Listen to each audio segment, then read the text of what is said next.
Good afternoon and welcome to the fourth of 5 campus conversations.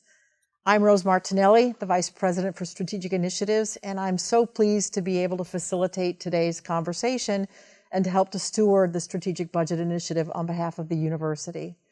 Today's conversation is the longest title. It's called Optimizing Campus Cultural, Athletic, and Facilities Resources.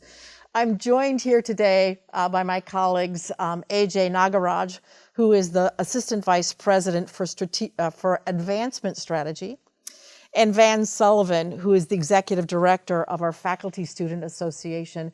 Thank you both so much for being here today, and we look forward to a very active conversation.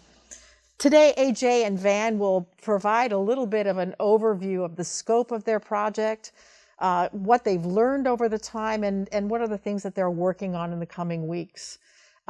Before we get started, though, I want to let you know a little bit about our session today. We're going to spend the first 20 or 25 minutes in a presentation format, but then we want to turn to your questions. So if you would like to ask a question, please see the Q&A function on the webinar and submit your questions there as we go along. And we hope to get to as many questions as we possibly can. So, what is financial sustainability? Financial sustainability really is a foundational concept or requirement for any viable institution. But let's talk a little bit about what the Strategic Budget Initiative is. It's really not about cost cutting or downsizing or reducing faculty. At its heart, it's really about a collaborative opportunity, a design to identify opportunities to improve our financial position. But it's more than a budgeting process. It really is about an opportunity that task forces are bringing to us to challenge assumptions, to look at how we're doing our work, to improve and streamline the way things are going, to be creative and different in our thinking. One thing I want to just say before we begin, this is not a strategic planning process, nor is it ever meant to be. That will follow in the coming weeks, but this is really a foundational activity for us to get at financial sustainability and include the entire campus in the planning process. So as we begin, I want to look at our organizational chart just to remind you, there are 5 task forces currently working on specific areas of inquiry. We each report up to a financial sustainability committee, which is comprised of each of the co-chairs of each of the task forces, along with a number of other faculty and staff members.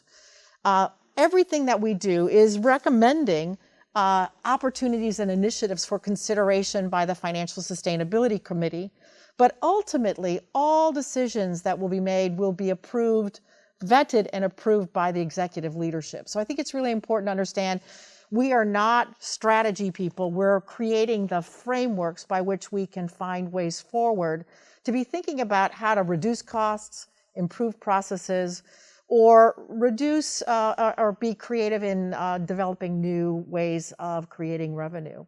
So where are we in the process? If we can go to the next slide.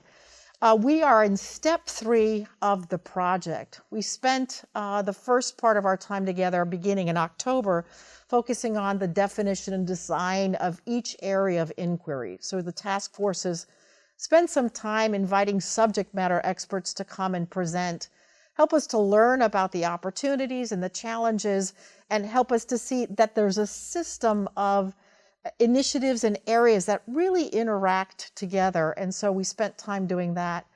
Once we completed that step, up until December, we spent about 8 weeks looking at various ways and identifying opportunities for us to close the gaps, either in process improvements or cost reductions or new revenues. Most recently, the executive leadership has approved a set of core areas of initiatives, and you'll learn about those today from this group, that we are now in the analysis and validation phase. This will allow us to dig more deeply into those areas and understand the risks, the benefits, the costs, and the interactions between other areas of opportunities. These will come to the end of this over the next 8 weeks with more recommendations back to the executive leadership. So we are about midway in the project with lots of work to be done, but we really wanted to invite you, the community, to learn a little bit more about the scope and the work of each of our task forces. And so I'd like to turn it over to begin with our task force co-chairs, AJ and Van. I'm going to begin with you, Van. Thank you so much, and we look forward to learning a lot more from you today. Thanks, Rose. Appreciate it. So I'm Van from the Faculty Student Association. I'm going to talk about the scope of the project and some of the folks who are involved in the project, and then we're going to turn it over to AJ and then go back and forth a little bit. As you're reading the scope that's up on the screen, I will say, thank you, Rose, we did shorten the name significantly. So the very first thing we optimized was the name. It is now listed Optimization of Campus Resources.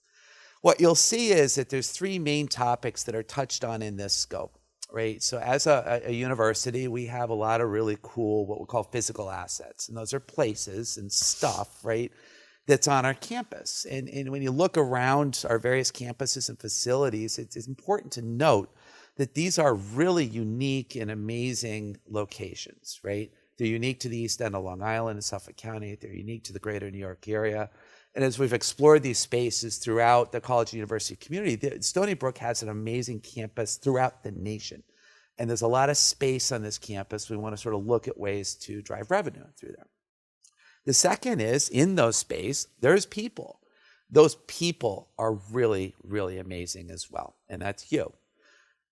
Exposure to those people allows us branding and sponsorship opportunities that could also, within the mission of the campus, build community and drive revenue or give us some opportunities to do stuff.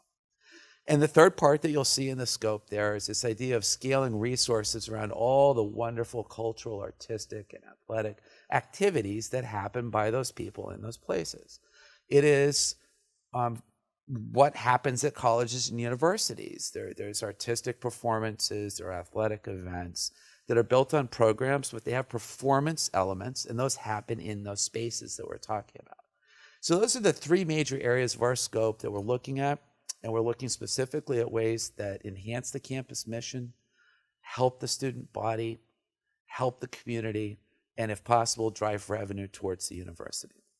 So next we're going to switch over to the people who are on this committee. You'll see myself and my co-chair, AJ, up on the left. Now, you know these people, and I'd be very surprised if you don't know at least one person up there on the list as you're reading through them.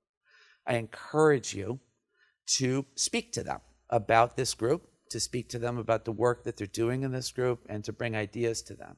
Later in the presentation, AJ and I are going to list our emails. I also encourage you to use those emails and to reach out to us. We've had so much great feedback, and we're hoping to continue to get great feedback.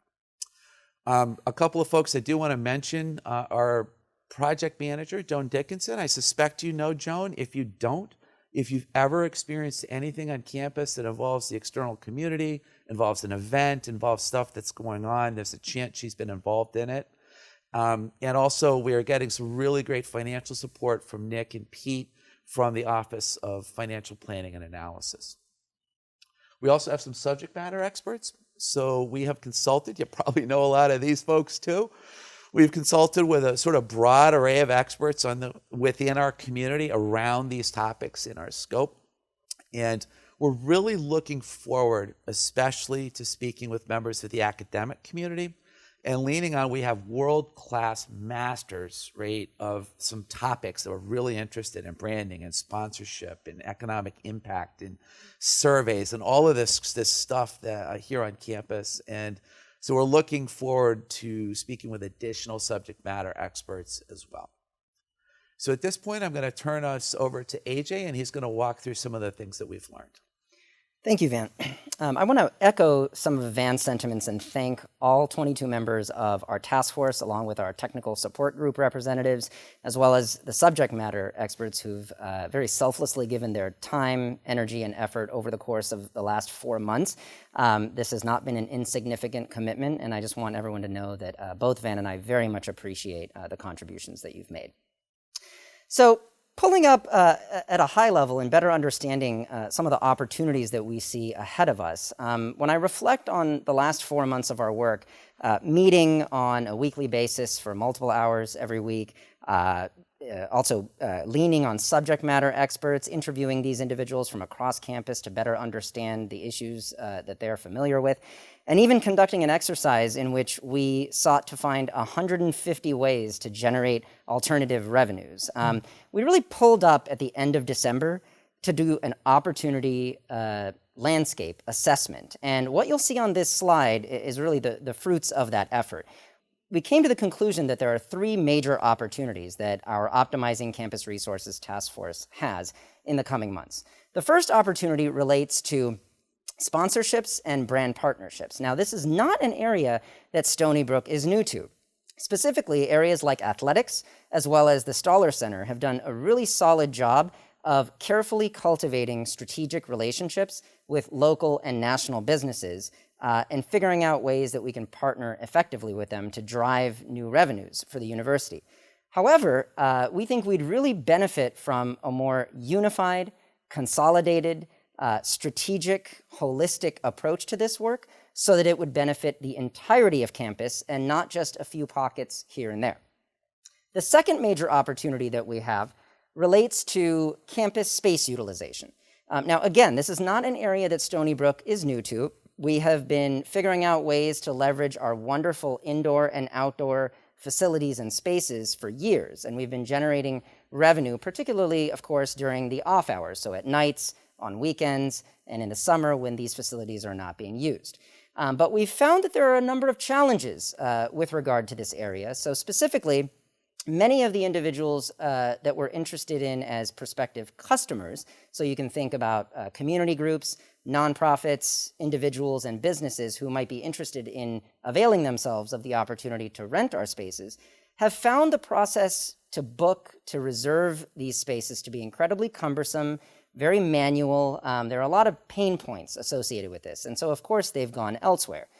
As a result of that, we have established a working group. It is called our External Clients Working Group. It's a joint working group between our Optimizing Campus Resources Task Force as well as the Operations Alignment Task Force that you may have tuned in to hear an update from last week. This was one of the first working groups that was established at the very beginning of our strategic budget initiative, and it's being led by Diana Hannon and Lyle Gomes. They are really taking a look at the systems, processes, policies, and other items related to space rental in order to figure out how we can remove these obstacles and make this process of renting, reserving space as painless as possible.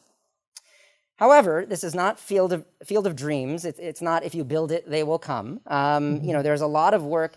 As good as the removal of obstacles is, we also need to focus on going out and proactively marketing these wonderful spaces that we have. We need to determine which groups might be interested in renting them. We need to better understand the pricing landscape across Long Island and what the market realities look like in that regard. So we still have a lot of work to do in that space, but we think that there is enormous runway to generate new revenues related to space utilization. Finally, moving beyond revenue generation opportunities, we also believe that there is a significant opportunity for us to enhance our understanding of the specific, tangible, quantifiable impact that all of our fantastic cultural and athletic events and programs have with regard to our institutional goals, specifically with regard to our campus engagement goals. So we are developing a model and a methodology that Van will be sharing a little more with you about in order to accurately and fairly capture all of the great ways in which these programs are influencing campus life. And it's really our hope that through the development and deployment of this methodology and model, that we will be able to increase the number of students, faculty, and staff who are experiencing intellectual and cultural enrichment through all of these wonderful opportunities on campus. So in a nutshell, those are the three major opportunities ahead of us with regard to optimizing campus resources. I'm going to take a little bit of time walking through, doing a bit of a deeper dive on that first area on sponsorships and branding, and then I'm going to kick things over to Van to talk about space utilization and assessing and scaling resources. So once again, Stony Brook is not new to the practice of carefully developing relationships with a curated group of local and national businesses in order to secure additional revenues. In fact, many of you walking around campus have seen the fruits of this labor, maybe without even knowing it. So we have a Wolf Ride bike share program that's sponsored by Softion. We have an arena that is sponsored by Island Federal Credit Union. We have a pouring rights agreement with Coca-Cola, the proceeds of which go to fund student scholarships. So there are a number of these relationships that have been in place now for years, but we think that there is opportunity to grow this revenue substantially and ensure that the revenue that flows from resultant contracts goes to all areas of campus to support our campus mission of teaching, research, and clinical care. Now, the first step in determining how we might go about doing that growth is consulting exemplar institutions. And so you can see at the top of this slide, we are in the process of interviewing 25 predominantly AAU and R1 research institutions that have strong sponsorship functions in order to better understand what their successes and failures were like, what advice they might offer to a fledgling sponsorships office, what regrets they have, what they might do differently if they could do things all over again. We've already interviewed about 8 of these institutions, including Berkeley, Indiana, and the University of Washington, and are looking forward to getting perspectives from many more of them. The 4 big areas that have emerged from just these initial conversations are the 4 final bullets that you'll see on this slide. The first relates to organizational model. And what I mean by organizational model is determining whether it makes more sense to establish a consolidated, internally managed sponsorships function. So essentially, we would hire 1 or 2 individuals. These people would be responsible for going out into the community, forming relationships with companies, and then also forming relationships with internal campus stakeholders, including various administrative divisions like student affairs and facilities, specific academic units like our colleges and schools, and also our student organizations to figure out where there might be a nice marriage between what companies are looking for and what our schools, colleges, and administrative units might be able to offer, and thus be able to generate revenue from. And so that's one option, going with the internally managed function. The other option would be to outsource this function. There are some higher ed focused agencies that do this kind of work for colleges and universities. Now, the obvious upside to taking that latter route of outsourcing is that we would not incur any costs associated with this entire process of forming these business relationships. However, the significant downside to that approach is that these agencies often take anywhere from 40 to 75% of whatever revenue is derived from these contracts. So one of the big questions we're going to need to answer as we talk to many of these peer institutions is which of those models makes the most sense. There's also the issue that's come up with regard to org modeling about where such a function, if it were managed internally, should live. Most of the universities we've spoken with house it within their finance and administration division, but many of the institutions also have very, very heavy involvement on the part of marketing and communications, advancement, and then of course, there are other campus stakeholders who provide regular feedback, so faculty, students, through a variety of mechanisms. So that's kind of the first question that we're exploring. The second big area that we're exploring relates to the relationship between these sponsorship arrangements and the larger ecosystem of corporate engagement opportunities available on our campus. So what I'm specifically referring to here are things like our Career Center, where if we brought companies in through sponsorship arrangements, these companies might be interested in hiring our students, offering them valuable internships, providing them with mentoring opportunities. Many of these companies would be interested in partnering with our faculty to produce groundbreaking research, and many of them would also be interested in the curricular offerings of areas like our School of Professional Development and College of Engineering and Applied Sciences in order to upskill or professionally develop many of their employees. Now, this is actually a really significant area of opportunity. I was on a call with a contact at a sister SUNY institution about a month ago, in which this individual shared with me that even though they are generating hundreds of thousands of dollars in revenue through some of these contracts, he actually saw the primary benefit of these relationships as being the sponsorship serving as an entry point for these companies into this much larger world of partnership opportunities at the university. So it's something that we're very excited about exploring. Next, another big question that's come up relates to revenue sharing. So Many universities, again, set up a function that's internally managed, and that function will take anywhere between 20 and 30% of revenues that are coming in through these sponsorship arrangements. The other 70 to 80% will flow to various areas of campus that are the home of what are called activation opportunities in this industry. And an activation opportunity is essentially a place on campus where a company and essentially its name and or logo would be able to gain visibility among a targeted demographic, such as students or staff or faculty. And it's these areas of activation that would receive a certain share of whatever revenue that would come from these contracts. And so revenue sharing is a really interesting area that we're also getting a lot of feedback on from a number of campus stakeholders that we're interested in exploring in greater detail. Finally, and this is certainly last, but definitely, it's very important, is related to student and community feedback. And there are really two dimensions to this that I think are important.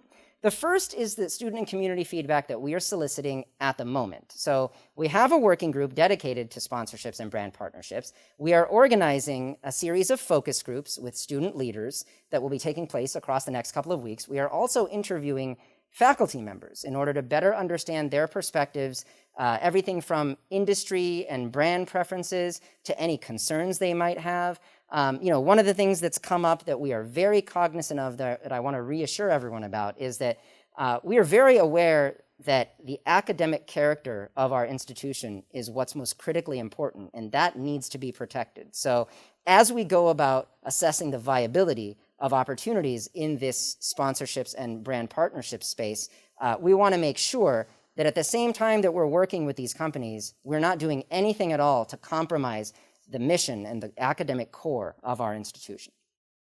So that's a little bit about our first major revenue generation opportunity, sponsorships and brand partnerships. I'm going to go ahead and pass things over to Van to talk a little bit about space utilization. Van? Thanks, AJ. So as AJ had mentioned, right, there's this opportunity certainly within branding, and that was one of the groups. I'm now going to talk about the next two areas that we had mentioned in our scope. Opportunities to generate revenue through facilities there's some really good news here. And the good news is there's a lot of models out there which are really successful at many other large schools. So we've had an opportunity to look at a lot of those and to see how there's offices of conference services, various ways of running events, various ways of sort of managing campus space, a mature and robust industry. In addition, there are a lot of models out there. So if you've ever been to an event, you've ever visited a resort, you've ever been to a conference center, all of those rely on a similar methodologies for attracting and running folks or businesses through their facilities. So in looking at this industry, we have found some models that we do believe are going to work. We are especially well informed by the external community group that AJ had mentioned before, who are looking at specifically our campus and some of the roadblocks or obstacles to having events. And so if you've had a revocable permit application or a vendor permit application, if you've needed to get background checks done because you're running a summer camp, if you've looked at the various procurement practices, a lot of these requirements, it can seem a little bit daunting. And that group is really doing a nice job of identifying and sort of plowing through and figuring out how this can be done in a much more seamless and effective kind of way. So in creating the first part of the space utilization that I wanted to talk about, a sort of comprehensive conference services and events department, you could sort of picture it this way. We've got a really nice process by which you can have an event on campus. And then we have a group of people who are dedicated to bringing in outside customers and guiding them through that process in ways that maintain the mission of the campus, enhance the student body and community, and potentially drive additional revenue towards us, right? And those models exist elsewhere, and we've been able to establish a working group that essentially is looking at all of that, is going to come up with something that's specific, exciting, and unique for the Stony Brook community. The first steps that we've taken is we did a space assessment of all of those places, right? Here at Southampton, like all of the various spaces that we have. And we took a good hard look at what they are, what condition they're in, what can be used, what can't be used. And we identified a group of spaces that are really appropriate for this type of activity. We're now assessing services that are available in those spaces. And in addition, we're assessing like what the right rate structure would be for those spaces. The second track that we've taken within using of space is we want to stand some stuff up right now. And so we have some opportunities, some of which are especially prevalent because of COVID, right, that will allow us to use campus space. So if you need to have an event and that event needs for people to be spread out, the great news is Stony Brook University has a lot of room where you could do something just like that. And one item that's up on the board that comes to mind is high school graduations, right? So we have these sort of COVID-related near-term ideas that we're exploring and we can get in place. But in addition, AJ had mentioned there were 150 good ideas that came through. About 120 of them involved use of space, and 3 of them in particular bubbled up that we're also looking at very specifically. Esports and pursuing esports and use of the space that we have and the facilities that we have. Use of our arenas and stadiums for rentals that I just mentioned, and also use of other sort of specific technical spaces that we have. Additional ideas as well that have come forward are outdoor markets, concerts, summer bay exploration, teaming up with groups like Ollie, and all of these sort of event-driven ideas that we could get in place very quickly and rapidly. So just to summarize, our opportunities within facilities usage are to create a comprehensive campus conference services and events office, and to get some stuff stood up, taking advantage of the space opportunities that we have. The second area, or sort of actually the third area, right, of the 3 areas within our scope was this idea of scaling resources towards athletic and cultural events. And that's a pretty long sentence, and it's got a lot of sort of big ideas inside of it. AJ did a really nice job of sort of setting that up. And we've split this up into 2 tracks also. I'm going to run through this slide, and I'm going to run through a slide afterwards, right? The first is, and this is just a really, really sort of basic business concept, and it's a good idea sometimes to take a step back and simply say, is this measurable? Because you can't manage what you can't measure. So if we're going to look at the impact, right? We talked about we have all these cool places, we have all these cool people, we do all this cool stuff. If we're going to look at the impact of that cool stuff, it'd be a really good idea to measure it. And so we're going to measure this based on success metrics, like what do we want? Are we getting what we want? Is it successful? We're going to measure sentiment. We're going to measure community involvement. We're going to measure economic impact and a variety of other tools, right? We have a lot of experts on campus who are going to help us with this to define success within our athletic, cultural, artistic ventures here on campus so that we can determine what it is that we're trying to accomplish. There is a strategy out there, and this is something that I just think is like the coolest thing ever, right? There's a lot of sort of models that we're able to look at within brand partnerships. There's a lot of models that we're able to look at within conference services and space utilization. But there's not a lot of models specifically within the college and university segment that are doing this. We have an opportunity to sort of build something that's really special and really Stony Brook centric as we creatively assess the impact of all of these activities here on our campus. We're going to do it in a way that's transparent, in a way that's collaborative, in a way that's fiscally sustainable, in a way that's defined towards success, and in a way that's data-driven. The second track on the next slide that we've looked at in this area is we want to basically make sure that we're being as successful as we can be with these opportunities that we have. So that's a really long-winded way of saying if we're going to spend money on something, let's take it seriously, right? We're going to optimize the current programs that we have. And so by reviewing the campus and reviewing all of the various stuff that we do, we've come up with 3 areas we want to focus on that are going to make what we do better within the arts, within cultural events, and within athletics.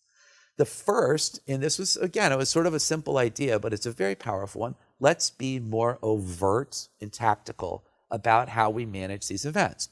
If we schedule 5 events on the same day, then we shouldn't be shocked if only 1/5 of the expected attendance is spread out. So there's opportunities to sort of tactically schedule and run the events that we're having on campus. Likewise, if we feel strongly that we ought to be engaging in a certain kind of activity, we want to make sure that that messaging is just ubiquitous, that it's throughout the campus, and that everybody's really understanding and aware and defined that this is what we do. We support these, we participate in them, and we go to the performance elements of these events. Okay. The second, again, is a relatively basic business tactic, and it's something that, if you've created a new product, you've created a new venture, you've thought about a new business, you've opened a restaurant, you're going to want to do a market study, right? As you sort of look at this proposal, you want to interact with your core constituency and with your next constituencies and talk about what the things are that they're expecting and what you're doing. And we're proposing that we do exactly this, and that we lean on our friends in the School of Business to help us and the various other academic experts on campus to help us with this.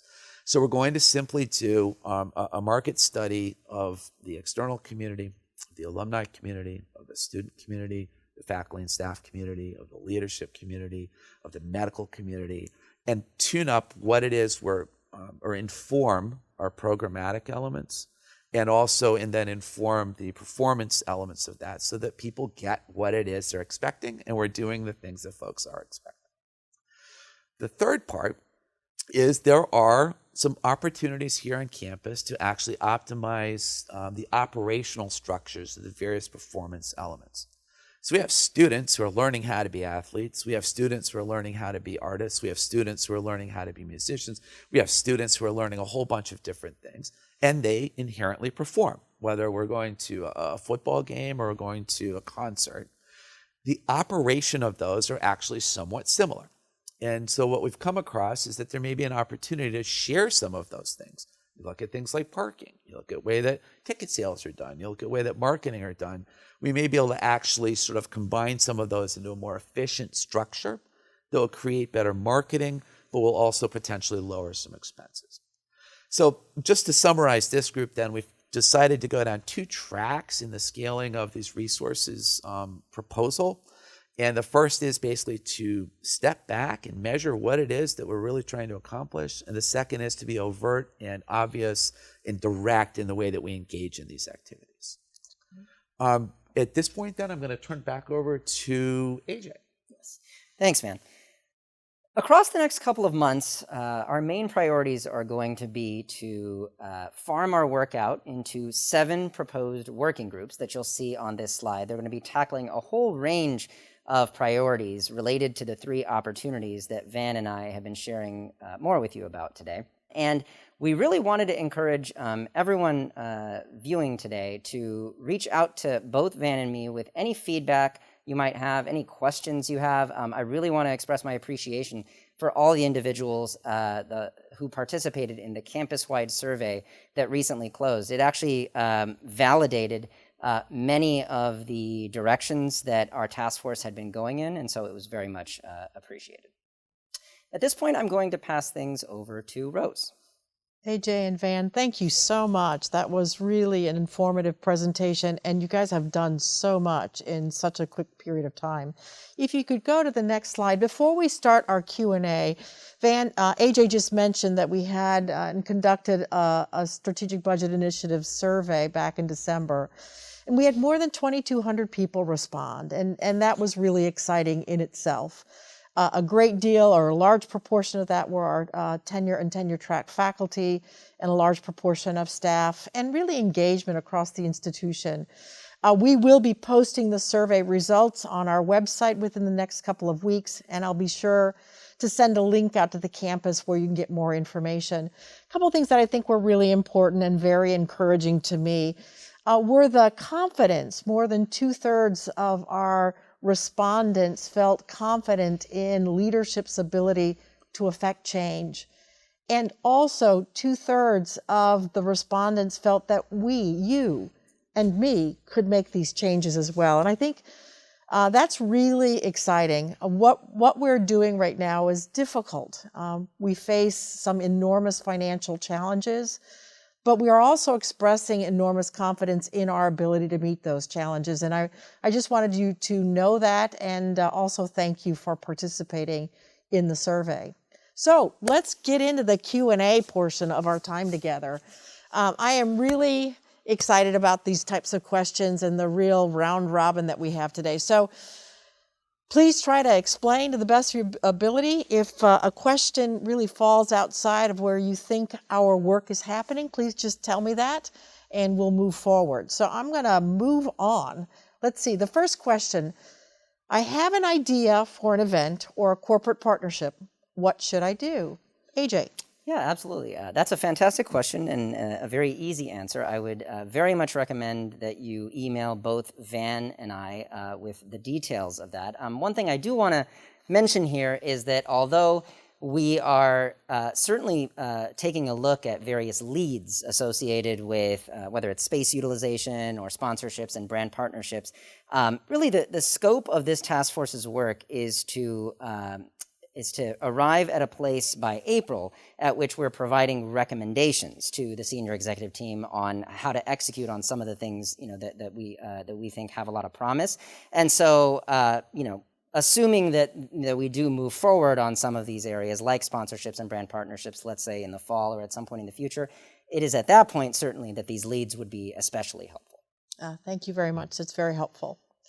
How will you ensure that our campus isn't littered with corporate advertising? Van. Thank you. That's a great question. The first is that we're definitely not intending to do anything along those lines. There is an opportunity that we have to put mission-driven and appropriate partners in front of the various constituents on our campus in ways that make sense for us.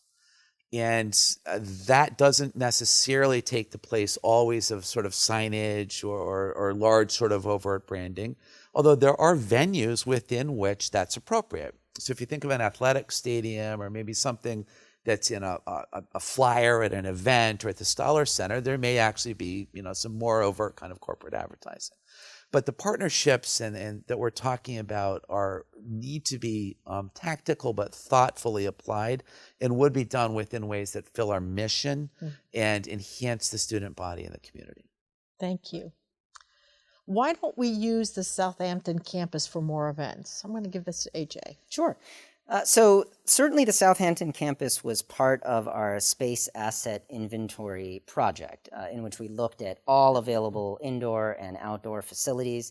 And there are a number of reasons. So first of all, I should state that there have been events that have been held at the Southampton campus for many years. Oftentimes these events focus on the arts, and there's been a lot of success in partnering with the Southampton community. So there's been kind of a long history of that.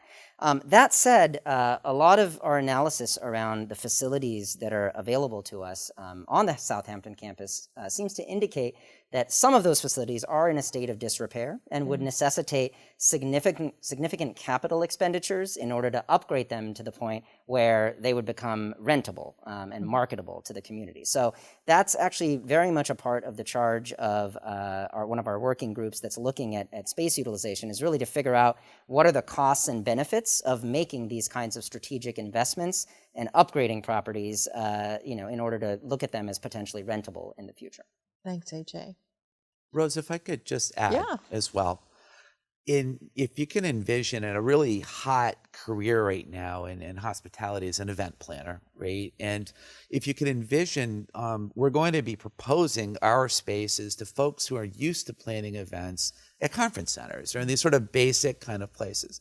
So we've got to look at a place like Southampton, we've got to package it, and we've got to put it professionally in a way in front of folks and explain to them why it's a good idea that you want to use our space. And that's what that conference services department we talked about is. So all of the stuff that we've been doing is going to be enhanced greatly by our ability to package and sell our space appropriately. Yeah, and that front-facing part of our way of presenting ourselves, I think, is going to be so helpful. Right now, you don't know who to call if you want to hold an event on this campus, and then all the permitting and insurance can be a little bit overwhelming. So it's a very good idea, and I think it's good that we're pursuing this. All right, here's a tough one. who's going to pay for the wear and tear on my facility? I'm going to give this right back All to you, right, Van. I'm on that one. So, anyone who's visited a park recently, right? There's always that sign, right? You're supposed to leave the place cleaner than you found it. So first and foremost, obviously, there's an assumption that whatever events or use of the facilities happen, of course, has to inherently pay for the wear and tear of that facility. So AJ had mentioned before, I think within the construct of the branding philosophy, that there are some expenses of running that, and then there's an ability to sort of push some of that revenue out. The same thing happens with space utilization. There has to be an understanding that increased use of space doesn't require increased maintenance of that space. So that is built into the process. Yeah. One of the things that I keep hearing is, why would we raise more revenue and put it out in these all auxiliary units? What benefit will this additional revenue have on the university at large? This is just kind of going to other people, or will it get to the places that support our mission? Yeah, and I could actually answer that sort of directly. These are mission-driven partnerships, so they automatically enhance the mission, whether it's the groups that we're running through our facilities, or whether it's the brand partnerships, or whether it's enhancing the stuff that we're already doing. But in addition to that, the idea is not just to use stuff more and to pay for it more, but to actually generate some sort of positive net income that could get directed then to our budget initiative and could get directed towards the actual tactical actions behind the mission of the university. And just helpful. to add some specificity to that, Van, when we have interviewed other institutions, particularly with regard to brand partnerships and sponsorships, what we've found is there's quite a bit of equity in terms of how that revenue is distributed around campus. So, the Student Affairs Division, if it is hosting a concert with 5,000 students, that might be an opportunity to funnel some money, and provide exposure for a company there. New student orientation might be another example of that. Again, our pouring rights contract with Coca-Cola, the monies flow directly to student scholarships. So there are very specific areas around campus, many areas around campus, that we expect to benefit from these revenue generation opportunities. It's really, these are dollars in support of our campus mission, not dollars that are going into a black hole somewhere. Yeah. Thanks, AJ. I'm going to direct this question to you. What is the source of funding for athletics and cultural events? Is it covered by ticket sales? I have some thoughts on this, although I know Van is champing at the bit. Do you want to? Yeah, please. Yeah, go ahead. So I know that we have multiple sources of revenue. Just taking athletics, for example, there's revenue that's received from the NCAA, from ticket sales, from the Central University. So it's really a mix of revenue sources, as I understand it. I don't know if there's anything you'd like to clarify on that, Van. Yeah, so the revenue sort of comes in three broad streams, right? So there's a fee, right, an athletics fee that goes to the student body. There's revenue that's generated through ticket sales and corporate partnerships, which is sort of self-generated. And then the other third is paid through the university.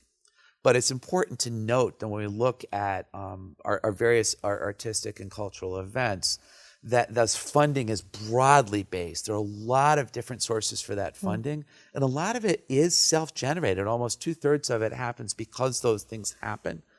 And that it's very, very important to keep in mind that the revenues that do come from the university are driven towards specific mission-driven processes.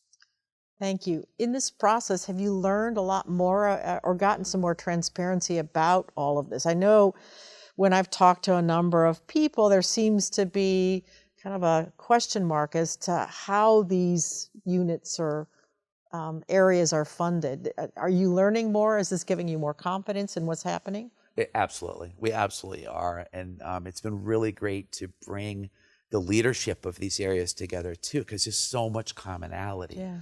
And so as you have folks who are experts in their craft talking to folks who are experts in their craft, and all of a sudden they're realizing that a lot of it is really very, very similar, and a lot of the funding sources are similar as well. And to be able to bring these groups of people together to talk about it has been very empowering. Excellent. Thank you. Thank you. So what can we do to help support cultural events on campus? AJ. So I think there are a number of things that we can do here. I think first of all, promoting these cultural events more actively through your network. I think reaching out to areas of campus that you might not be as familiar with, that you might not be typically attending events at. I certainly think from a philanthropic perspective, I'm someone in advancement, there are ways that you can support many of our cultural and athletic programs through fundraising. So those are just a few ideas, I think.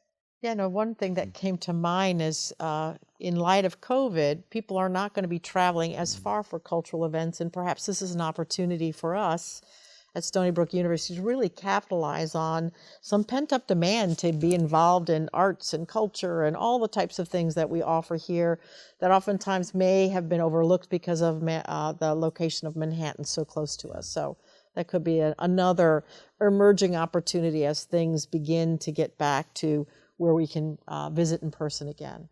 Great, thank you. All right, will potential sponsors be assessed for their practices in terms of alignment with our values, including those for diversity, inclusion, equity, and environmental sustainability? That's a big question. Let's start with you, Van. Big question with an easy answer. Yeah. Yes.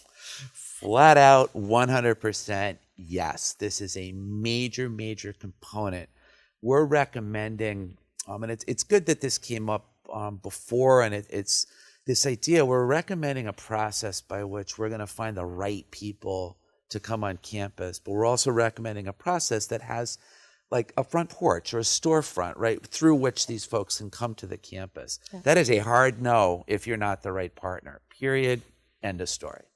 That's great. And one thing I'd like to add to that, Van, in thinking about how other peer institutions approach this topic, some of the exemplars set up mechanisms, formal mechanisms by which students, faculty, and staff can provide regular feedback in an advisory capacity on a lot of these sponsorships. And that's proven to be especially effective long-term in increasing the level of campus investment and buy-in into the importance of these partnerships. And typically, it's a very small number of partners that are selected in any given year. And these partners are put through quite a bit of vetting.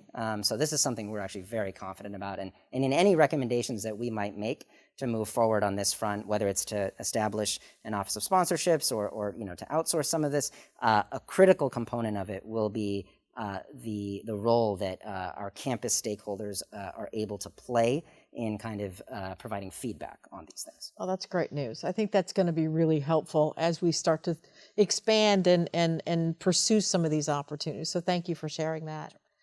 All right, Van, how will the generated revenues be used to support the academic mission of the university? Rose, that's a really good question. Now, unlike the last question, it was a long question with a simple answer. This is a more simple question with a very long answer, but I'll try and keep it short, right? There's a whole bunch of stuff in the academic mission of the university that's way beyond sort of the scope of like what we're trying to do. We're looking to generate revenue. We're looking to make sure it's with the right folks. We're looking to use our space properly. We're looking to use our folks appropriately. We're looking to enhance the cultural activities that happen here. And we're also hoping to generate revenue while we do this. This revenue will be directed back to the university, and the university will figure like the appropriate ways to do this. It's not within our scope to sort of say where it's going to go within the mission. Now, if we could find an opportunity to sort of do both, so we have a partner that wants to do stuff in our space, work with our people, and is super interested in funding a scholarship, that's probably going to flow through that process really nicely. We may have folks that need to take advantage of our advancement expertise and say, look, I'd like to do something and I'd like it to end up in a really great place. What is that? Well, we'll be glad to recommend what that stuff is, but it wouldn't be for us to purport to define where this best lands in the university. That's for the university leadership to have their expertise. Yeah, no, thank you, Van. AG, this is perfect for you as advancement strategist. What role does advancement play, or might they play, in a university approach to corporate sponsorship development? Yeah, that's an excellent question. So advancement, that at least in terms of the conversations we've had with these exemplar institutions, advancement in nearly every case has played a very significant role in the process of forming these partnerships. I think what's really important to realize here is that there's a distinction between sponsorships on the one hand and advertising on the other. This is a distinction that the IRS actually makes for tax deductibility purposes. And so whereas advertising involves, talking about specific benefits of a product, including pricing information, competitor data, sponsorships really relate to simple, use of a logo and, like a presented by or a sponsored by kind of language. And according to the IRS, sponsorship is considered philanthropy. And so as a result of that, many, and this has happened here on our campus over the years as well, the Advancement Office, through our corporate and foundation relations team, has created some of these sponsorship arrangements. So in any kind of office of sponsorships that we might decide to establish at some point in the future, Advancement would play a critically important role, both as a subject matter expert, as well as kind of really an advisor in figuring out what's the best way of going about doing this. Thanks, AJ. I learned a lot right there. Thank you. That was a really neat definition between those two. All right, Van, are we aware of the needs of local or regional organizations that might be of mutual interest, such as the utilization of facilities? So yes, but we want to be much more aware. And so there's always business opportunities. And I'd like to talk about one in particular that you brought up, Rose, that's sort of exciting. And it's an opportunity to make something good out of something that's not so good. During the COVID process, I think we can all agree that travel and is going to be impacted for a period of time.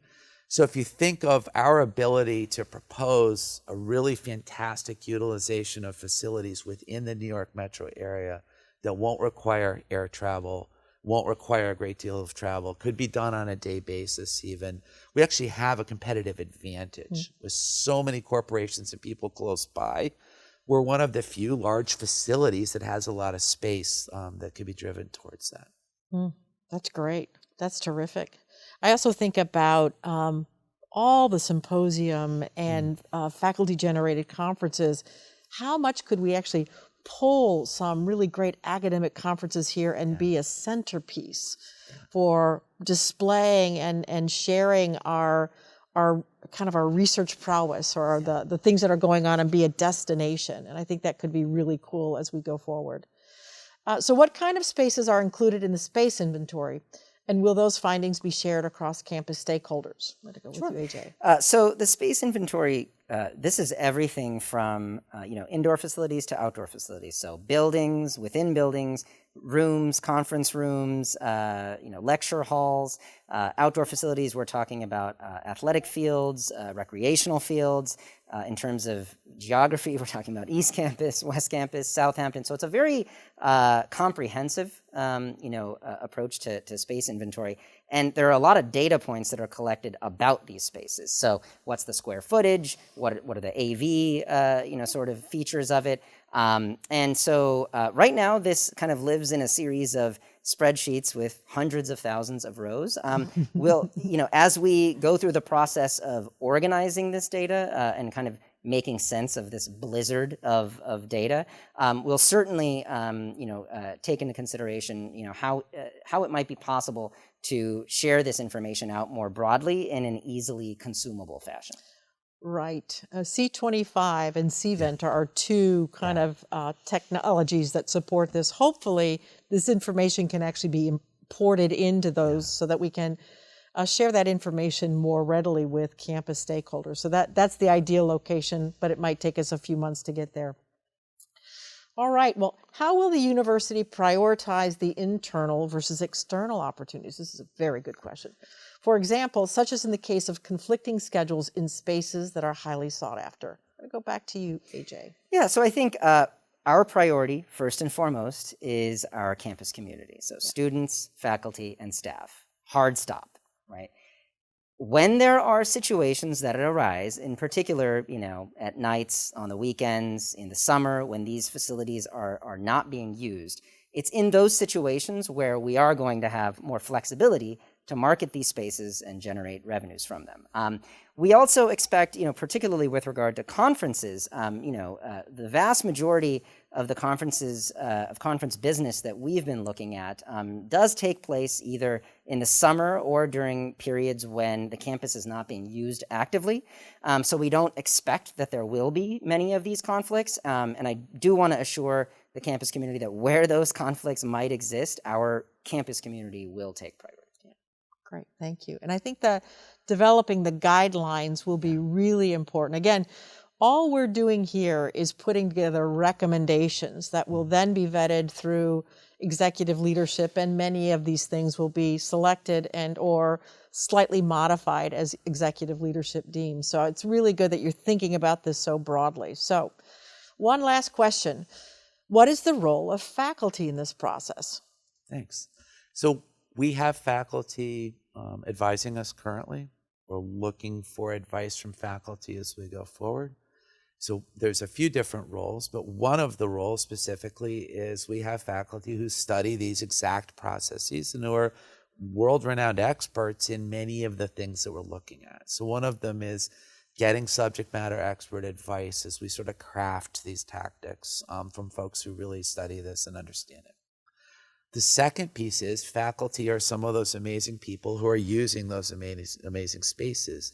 So there has to be a lot of collaboration between us using space and faculty who also use space. And that was something that AJ had just sort of addressed on the last part. And then the third part is our faculty members all are members of professional societies, academic societies. They engage in a lot of these groups that are the exact groups we'd like to be bringing here.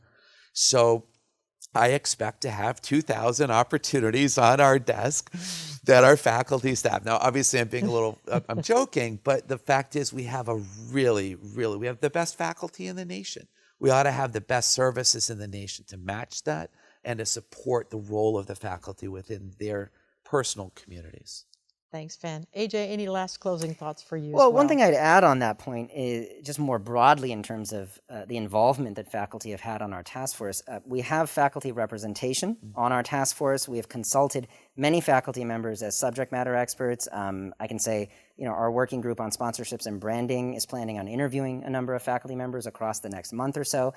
Van and I have received emails from faculty members, and I would really encourage them to continue sending us their thoughts on these, revenue optimization ideas that we've been talking about. And so we're very interested in ensuring that the faculty perspective, as well as the perspective of students, staff, and alumni are taken into consideration as we go about determining what are the optimal recommendations that our task force might come to. That's great. Van and AJ, thank you so much for co-chairing this important committee's work. I know it's been a big and heavier lift than we all imagined as we started to really dive deeply in this. So I'm very grateful for all the time and effort. I want to thank all the task force members and now the working group members and subject matter experts who have been spending a lot of time supporting these initiatives as we've gone through. So thank you for your efforts and your continued efforts over the next coming months. And finally, to you in the audience, I so appreciate your willingness to join us this afternoon. If you have expertise or a point of view, please reach out either directly to Van or AJ or submit a comment or question to me via the Financial Sustainability website. We value your opinion, and this is really a community collaborative effort to really address our financial sustainability issues, and we have to do this together. Finally, if we didn't get to your questions today, we will be updating the FAQs over the coming weeks. We'll be posting all of the campus conversation videos as they come complete. 3 are posted today or will be. And we just welcome your engagement as we go forward. So without anything else, I want to just say thank you for this day. We're going to be working closely together, and we look forward to engaging with you in the coming months. Have a great rest of the day.